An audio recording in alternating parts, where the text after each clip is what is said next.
Maccabiym Aleph, Chapter 1.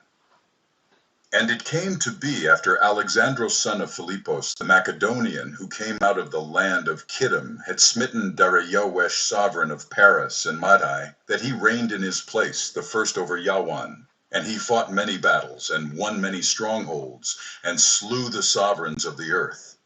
And he went through to the ends of the earth, and took spoils from many nations, so that the earth was at rest before him. Therefore he was exalted, and his heart was lifted up.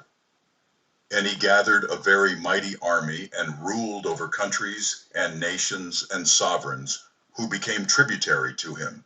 And after these events he fell sick, and perceived that he would die. So he called his servants, who were honorable, and had been brought up with him from his youth, and divided his reign among them, while he was still alive.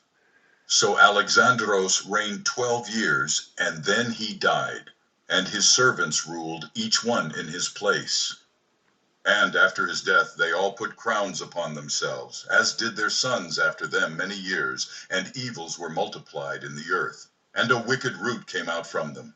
Antiochus also called Epiphanius, son of Antiochus the sovereign, who had been a hostage at Rome, and he reigned in the 137th year of the reign of the Yawanites. In those days wicked men went out of Yisrael, who persuaded many, saying, Let us go and make a covenant with the Gentiles that are round about us, for since we departed from them, we have had much sorrow.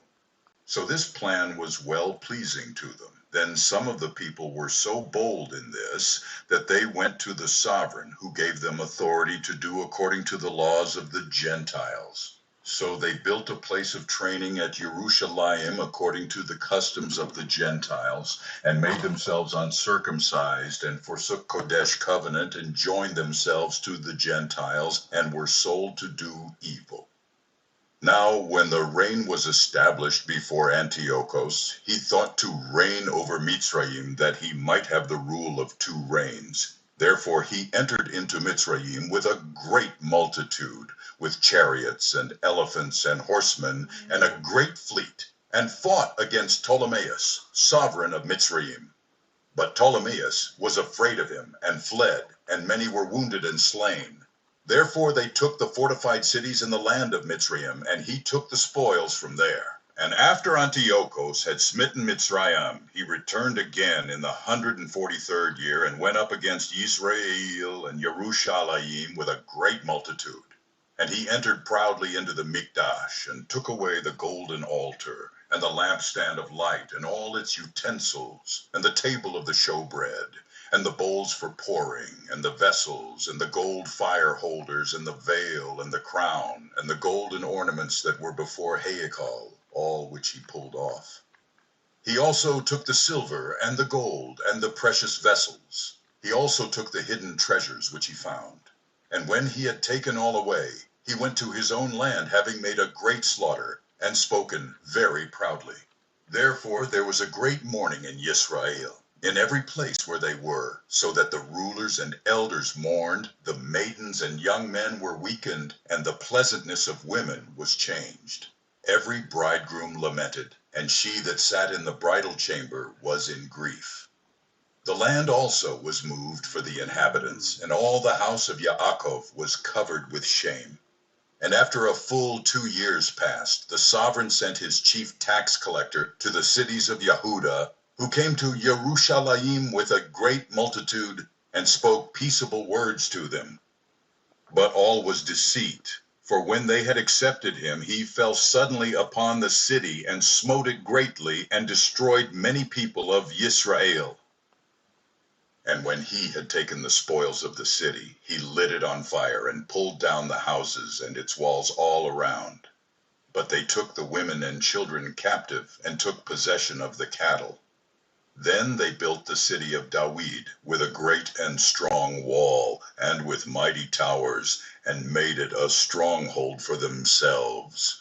And they put a sinful nation in it, wicked men, and strengthened themselves within. They also stored it with weapons and food, and when they had gathered together the spoils of Jerusalem, they laid them up there. And so they became a great snare, for it was a place to lie in wait against the Mikdash, and an evil adversary to Yisrael. Thus they shed innocent blood on every side of the Mikdash, and defiled it, so that the inhabitants of Jerusalem fled because of them. Therefore the city was made a dwelling of foreigners, and became foreign to those that were born in her, and her own children left her.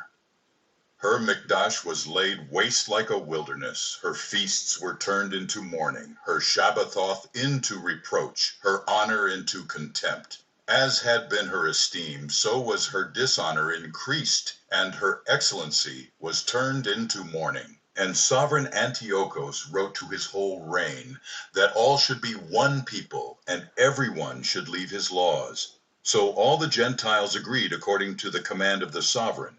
Even many of the Israelites also agreed to his belief, and slaughtered to idols, and profaned the Shabbat. For the sovereign had sent letters by messengers to Jerusalem and the cities of Yehuda, that they should follow the foreign laws of the land, and forbid burnt offerings, and slaughtering, and drink offerings in the Hehikal, and that they should profane the Shabbathoth and festival days, and pollute the Mikdash and Kodesh people, put up altars and Asherim and temples of idols, and offer pig's flesh and unclean beasts. That they should also leave their children uncircumcised, and make their beings abominable with all manner of uncleanness and abomination, so that they might forget the Torah, and change all the laws. And whoever would not do according to the command of the sovereign, he said, he should die. He wrote to his whole reign in the same way, and appointed overseers over all the people, commanding the cities of Yehuda to offer, city by city. Then many of the people were gathered to them, that is, everyone that forsook the law. And so they committed evils in the land, and drove the Yisraelites into hiding places, even wherever they could flee for safety. Now on the 15th day of the month Kislev, in the 145th year, they put up the abomination of desolation upon the altar, and built idol altars throughout the cities of Yehuda, on every side, and burned incense at the doors of their houses and in the streets. And when they had torn in pieces the books of the law which they found, they burned them with fire. And whoever was found with any of the book of the covenant, or if any adhered to the law, the sovereign's command was that they should put him to death. Thus they did by their authority to the Israelites every month, to as many as were found in the cities. Now on the 25th day of the month they slaughtered on the idol altar, which was upon the altar of Elohim, at which time, according to the command, they put to death some women that had allowed their children to be circumcised. And they hanged the infants by their necks, and ransacked their houses, and slew those that had circumcised them. However, many in Yisrael were fully resolved and confirmed in themselves not to eat any unclean matter. Therefore, rather to die, that they might not be defiled with food, and that they might not profane the Kodesh covenant. So then they died. And very great wrath came to be upon Yisrael,